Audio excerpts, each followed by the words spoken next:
These are the albums I'm anticipating in 2026. This video will be in two parts. First, I'll talk about the albums that are already scheduled and have a set release date.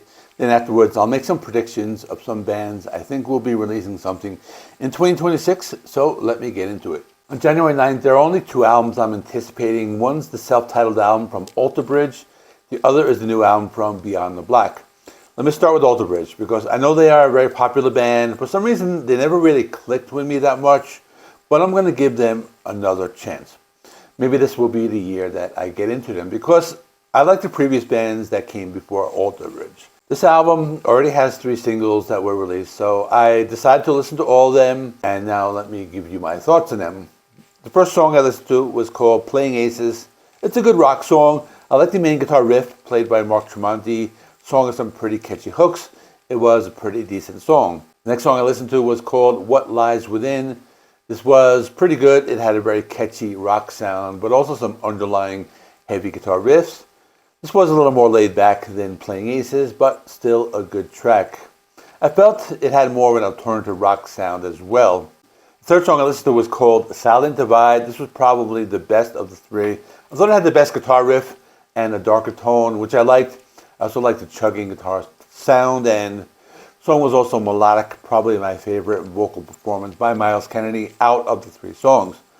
I will most likely do a full review of the album when it is released, so you can look forward to that. Next is Beyond the Black with Break the Silence, released that same day. If you didn't know, they are a German female-fronted symphonic metal band, similar to bands like Nightwish and others. They already released 5 singles, so pretty much half of the album is already out. I'm just going to talk about 3 of them. First one I listened to was called Ravens. This was kind of slow, had some softer melodic guitars and vocals. It was what to be expected from the band, as this band is known for power ballads. The song also had some distorted guitars. It was one of the songs that had a very uplifting tone. I thought it was a good track. The next song that I listened to was called Can You Hear Me? It had a guest star named Asami, who's someone I had to Google, and I found out she is the singer of the Japanese metal band Love Bites. As for the song, it was an upbeat symphonic metal song with lots of guitar solos and melodies. The other thing I listened to was called The Art of Being Alone, and this one had a guest star featuring another German band called Lord of the Lost, and this was probably my favorite of the 3 singles because it was the most symphonic metal sounding track. And I also like the interplay between the male and female vocals. So overall, I'm looking forward to the album. I like the last album a lot, which was a self-titled album. This is the type of band that has a few songs that are really catchy and stand out. Even if their albums are not completely 10 out of 10 albums, their albums always have songs that I really like. And I think this 3rd single might be the one that I like the best. So I'm looking forward to this. On January 16th, I'm looking forward to 2 albums, which will be from Kreator and Soen. The album by Kreator called Crushers of the World. If you didn't know, they are one of the original German thrash metal bands. This is their 16th studio album, and they have released 3 singles. First song I listened to was called Satanic Anarchy.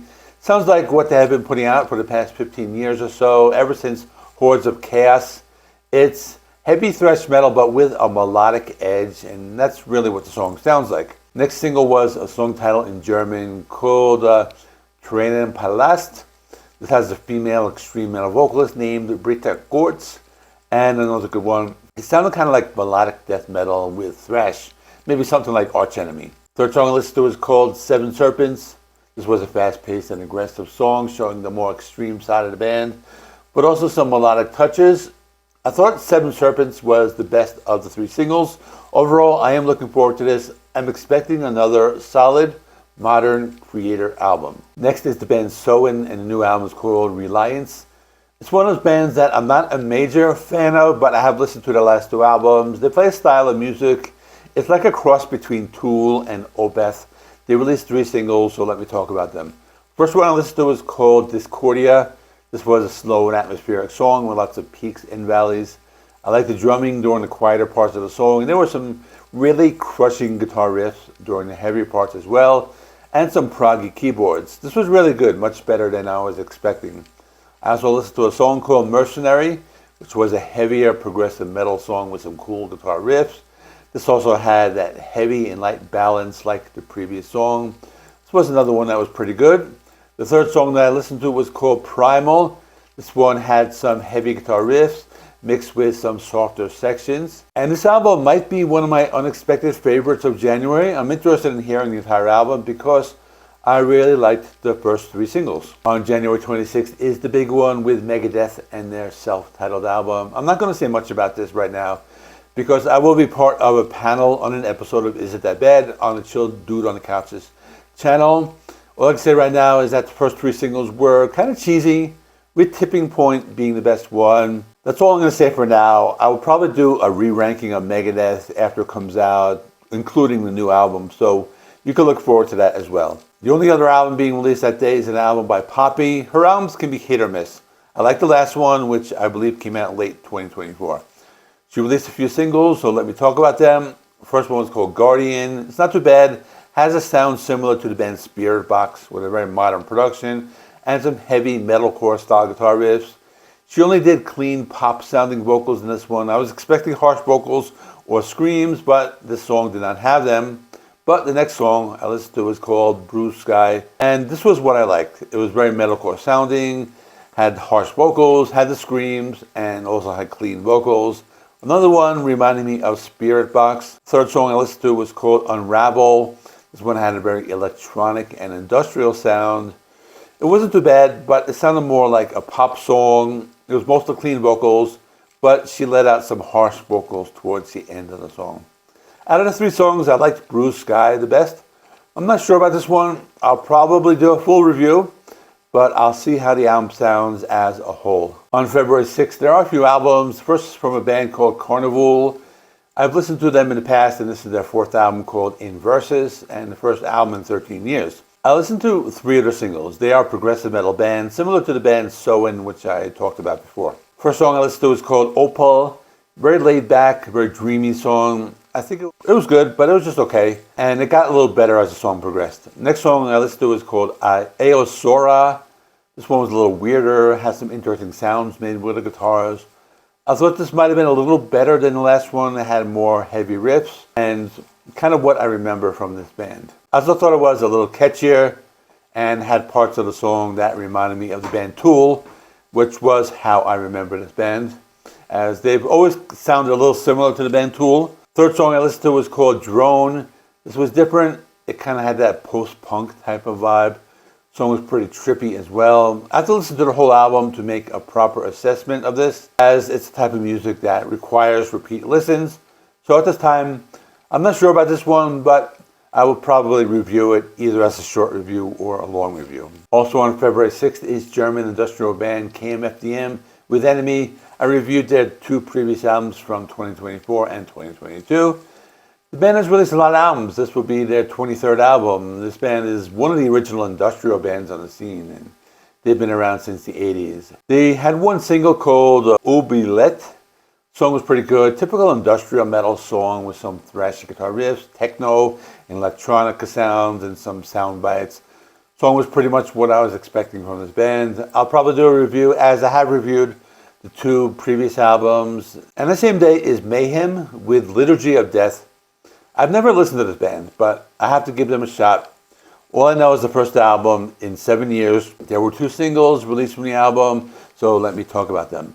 First single I listened to was called Despair. It was pretty much what I expected. Some very evil sounding black metal with tremolo tech guitar riffs and blast beats. The song was close to 7 minutes and had a few changes in the rhythm, although I thought it could have had more. But in terms of the very dark and evil old school black metal sound, this band seems to still be doing the same type of thing. The second song I listened to was called Weep for Nothing. It was a 7-minute song. Not much different from the previous one. This one might have been a little better. It had a few more sections where they shifted gears. I also like the guitar sounds in this one, as I felt there were some more textures in the sound. Overall, I might do a full review of this if I have time, but it's not a high priority for me. If I happen to do a weekly metal release video that week, I will include it. Moving on to February 13th, there's one album, and that's Converge with Love Is Not Enough. They're one of those bands I know by name. They are one of the biggest metalcore bands of the 2000s and one of the pioneers of the genre. But with that being said, I've never really listened to them. But now I'm interested in getting into the band, so I'll probably do a full review. The album is already listed on YouTube Music. It has 10 tracks. It's 31 minutes long. There was one song available to listen to, which was the title track, the album opener, and it's a short song, just over 2 minutes long. I like this one a lot. It packs a lot of punch in this short runtime. There's a lot of heavy, thrashy guitar riffs. There are some parts that go into double time and part of the song that sound like hardcore. So I am looking forward to this one. On February 20th, there are a few albums being released by Clawfinger, Michael Monroe, and Sylosis. I'm not really looking forward to any of these like that much, but I'll probably check out Sylosis and Michael Monroe. So as for Sylosis, the album is called A New Flesh. There was one single available, that was a title track. It was pretty good. It reminded me of a cross between modern Metallica and 90s Pantera with a mosh part that sounds like classic Anthrax. I'll probably review the album. I thought it was pretty good, actually. And I also checked out singles for the Michael Monroe album called Outer Stellar. First song was pretty cool, called Rockin' Horse. It was this classic UK punk rock like the Dead Kennedys, but mixed with some 80s glam metal. The other song was called Disconnected. Another cool one. It sounded more like a melodic punk rock song. It was that mix of modern pop punk, but with the classic UK sound. It was a very anthemic song. I'm kind of interested in checking this one out. I actually might like it more than I expected to. I'm going to talk about one more album. That is the Rob Zombie album that will be released on February 27th called The Great Satan. I've been a fan of him for some time, and I reviewed the last album from 2021, which had a really long title called The Lunar Injection Kool-Aid Eclipse Conspiracy. His latest stuff has been okay. I still like the classic stuff a lot better, but there were 2 singles available to listen to. Let me talk about them. First one was called Heathen Days. It's a very industrial metal sounding track. Kind of sounds like something you would hear from the band Ministry, so I thought it was pretty good. Wasn't anything special or out of the ordinary, but it was a decent song. The other one was called Punks and Demons. This one sounded more like thrash metal, but still had that same 90s industrial metal sound. It was simple, but it was okay. I thought the first single was a little better. Overall, I'm expecting a decent album. I'm expecting a very industrial metal sounding album. I don't think it's going to be anything close to any of his classics, but it will probably be okay. Now, in this last part of the video, I want to talk about bands which I think will release an album in 2026. The first band is pretty much 99% guaranteed. That is Anthrax. I know this because I saw an article from Blabbermouth saying that they just finished recording the music video for the first single. So we will probably get a single from them dropping maybe any day now.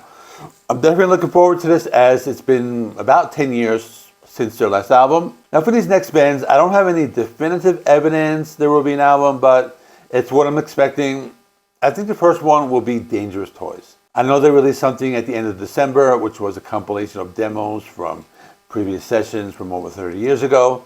I kind of have a feeling they did it as a way of getting us warmed up for a new album. So again, nothing is set in stone, but that's more of a prediction. Next one will be Death Angel. I know nothing has been announced, but they released 2 singles last year, so I think it's highly probable. And it's also because I know they are on tour. They've been playing shows celebrating the 30th anniversary of Act 3, so I think it's very probable that we will get something from them. The next band I have is Forbidden, and it's because I know they've been playing a lot of shows recently.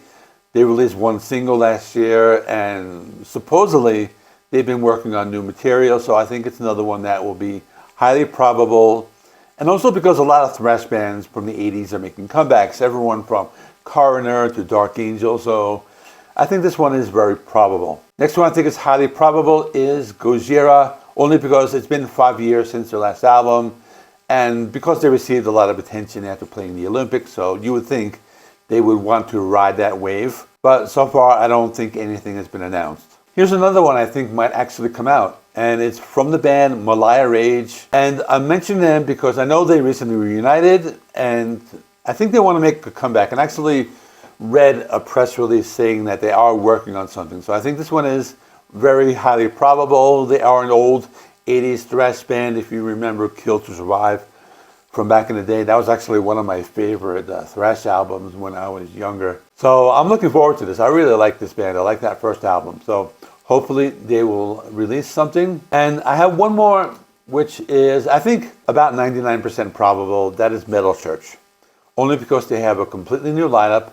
They have a new single, a new singer, And it's just very probable because they kind of announced, they didn't announce it, but they kind of announced it. So we'll probably get something before summer. So I'm going to end this here. I know there are a few more classic bands that might have something out, but I'll probably do a follow-up in a few months. Maybe I'll add this to a playlist to my end of the year content, and I'll stick that playlist right there with the rest of my top 10 lists. All of my end of the year 2025 content is in that playlist, so if you missed anything, you can find it all there. Thanks for watching, like, subscribe, all that good stuff. See you in the next one.